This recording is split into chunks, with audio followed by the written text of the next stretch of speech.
Learning Objectives.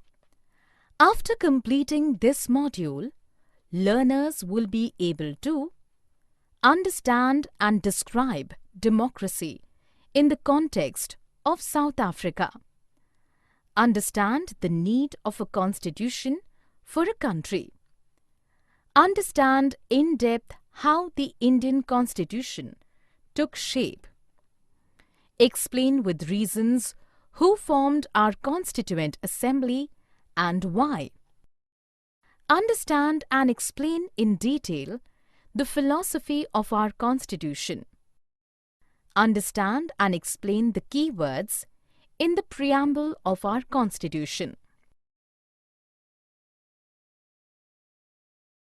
Democratic Constitution in South Africa. Nelson Mandela and the struggle against apartheid. Nelson Mandela, the South African leader of the African National Congress, fought a long battle against apartheid in his country. He, along with 7 other leaders, was sentenced to life imprisonment by the white South African government in 1964. Apartheid was a system of racial discrimination which divided people on the basis of skin color. The whites considered themselves superior to all non-whites. Non-whites were denied several rights and the law was oppressive for them. The protests by blacks, colored, and Indians against the repressive laws intensified in 1950. The African National Congress led the movement. The white minority government soon realized that it was impossible to keep the blacks under their rule anymore. In 1992, after 28 long years, Nelson Mandela was released from the jail. The new Constitution. In 1994, the apartheid government was replaced by a multiracial government. Nelson Mandela became the first president of the Republic of South Africa. They adopted a new and most democratic constitution in the world in 1996. Forgetting the past sufferings, the new government appealed all fellow blacks to forgive the atrocities of the whites.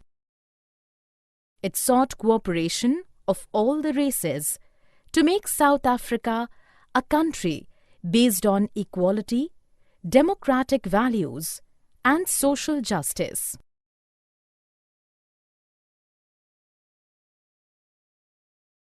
Why do we need a constitution? After attaining independence, the black majority of South Africa wanted to ensure its social and economic rights, whereas the white minority was worried about losing its privileges and safety for its property. After enough discussions, both the parties agreed to the principle of majority rule and that of one person, one vote. The blacks agreed that majority rule would not be absolute and the properties of the whites would not be taken away. Though they arrived at a compromise, it was not easy to implement it. Possibility of a breach of trust could not be ruled out. The only way to maintain trust was formation of some basic rules followed by all people living together in the country. The set of basic rules that determines the power of elected government and ensures fundamental rights to the citizens is called Constitution. Not just South Africa, every country across the globe needs to draft its constitution. Constitution plays a vital role in many respects. 1. It generates the most required trust and coordination for people of different classes to coexist. 2. It lays down how a government would be constituted and who shall have the power to take which decisions. 3. It sets limits to the powers enjoyed by a government and defines the rights of the citizens. 4. It expresses the aspirations of the people about creating a good society. Making of Indian Constitution. Drafting a constitution for a diverse country like India was a difficult task. But a lot of consensus on the shape the democratic India would take post-independence had evolved during the freedom struggle. Despite differences, our leaders were unanimous about making India a democratic country. In 1928, Motilal Nehru and 8 other Congress leaders drafted a constitution for India. In 1931, the resolution passed at the Karachi session of the Indian National Congress defined certain objectives to be necessarily incorporated in the Indian Constitution.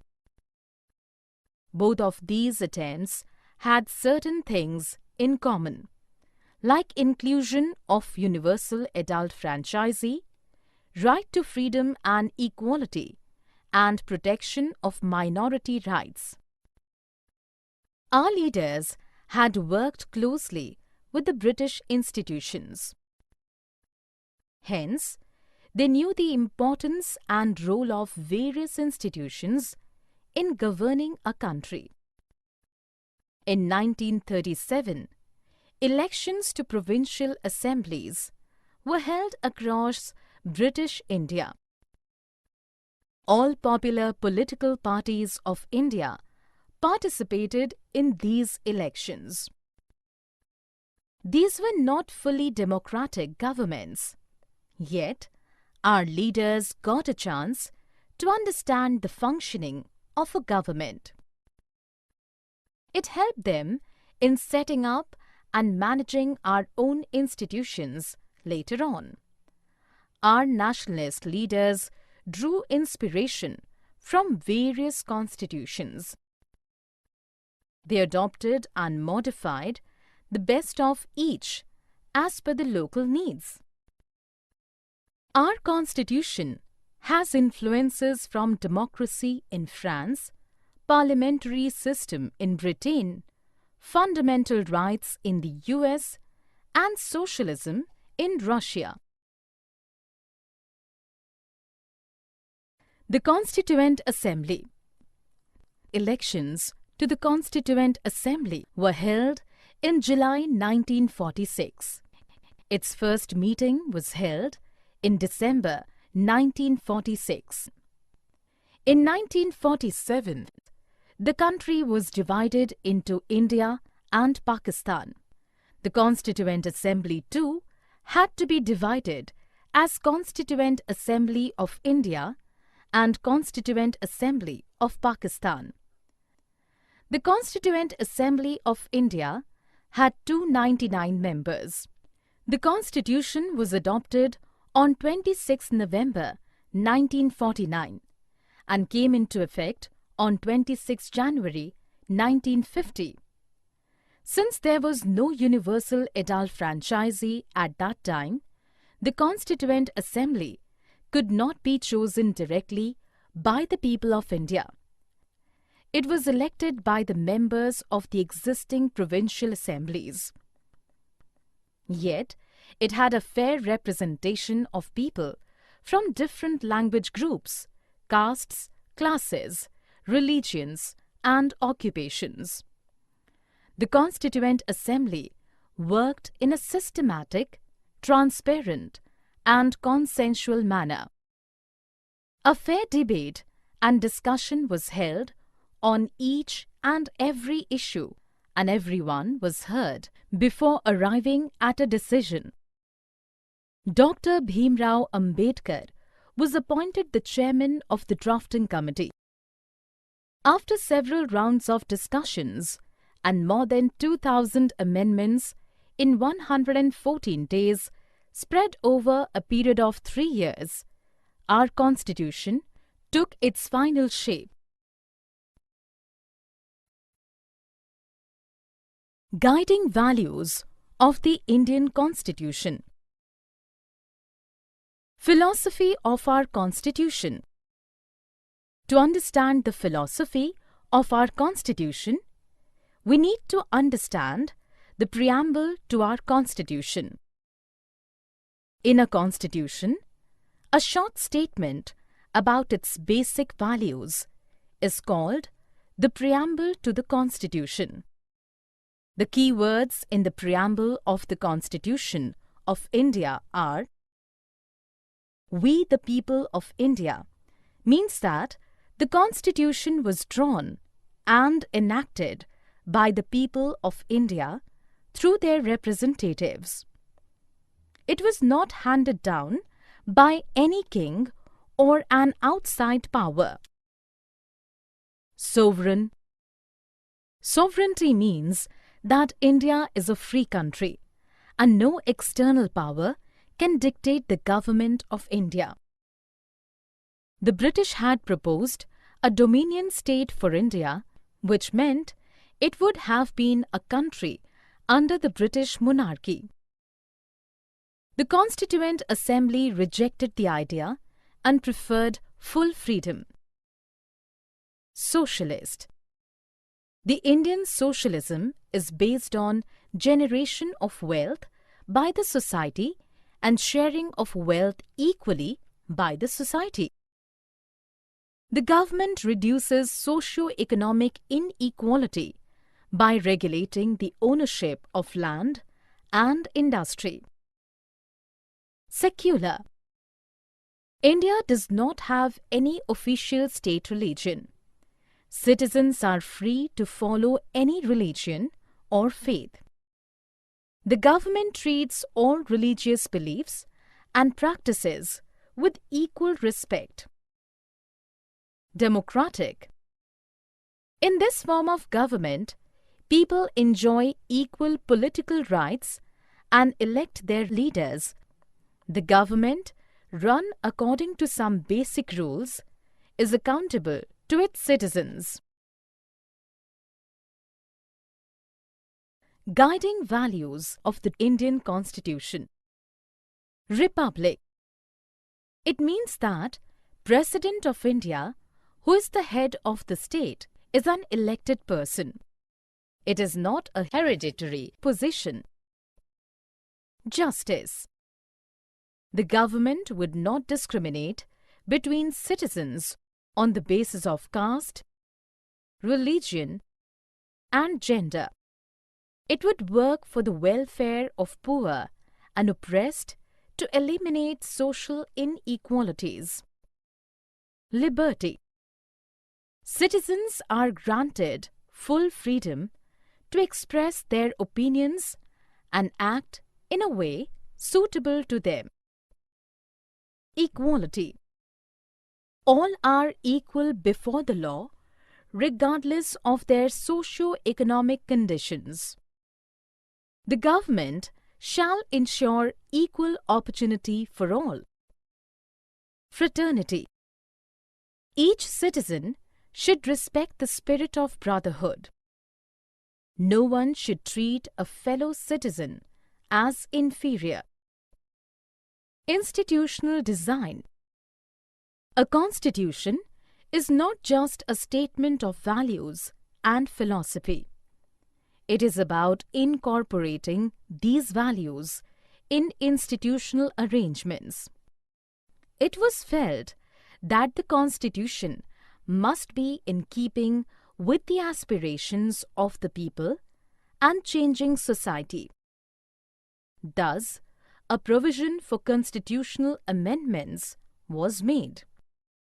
The Indian Constitution lays down a procedure as to how a government can be formed. It defines the extent of powers enjoyed by various organs of the government. It also provides some rights to the citizens which cannot be violated by the government.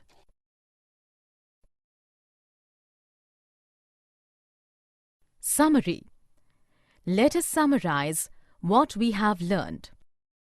Nelson Mandela, the South African leader of the African National Congress, fought a long battle against apartheid in his country.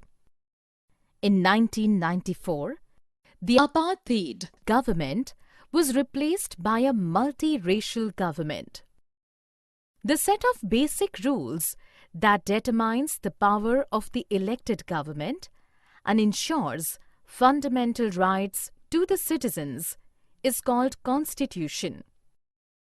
In 1928, Motilal Nehru and 8 other Congress leaders drafted a constitution for India. In 1931, the resolution passed at the Karachi session of the Indian National Congress defined certain objectives to be necessarily incorporated in the Indian Constitution. Inclusion of universal adult franchise, right to freedom and equality, and protection of minority rights were common to both of these attempts. In 1937, elections to provincial assemblies were held across British India. Our Constitution has influences from democracy in France, parliamentary system in Britain, fundamental rights in the US, and socialism in Russia. The Constitution was adopted on 26 November 1949 and came into effect on 26 January 1950.